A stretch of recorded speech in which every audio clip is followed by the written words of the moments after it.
তো অন্যান্য দেশে আপনি দেখবেন, আরাবিয়ান কান্ট্রিগুলো দেখবেন, আপনি মিশরে যদি আসেন এখানেও দেখবেন যে বাচ্চারা যখন চিল্লাফাল্লা করতেছে, খেলাধুলা ওরা ওদের মধ্যে করতেছে, এখানে ও কারো কোনো ভ্রুক্ষেপ নেই।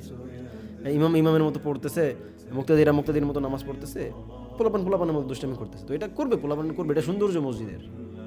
ভবিষ্যতে ওরা বড় হলে তো ওরাই মসজিদে আসবে, তাই না? আপনি যদি এখনই ওদেরকে বের করে দেন তাহলে ও কালকে আর আসবে না। ওর বাপ ডাকবে যখন, ও আসবে না, ও আসতে চাইবে না। ওর বাবা ওকে ফোর্স করবে, ও বলবে যে না আমি যাবো না।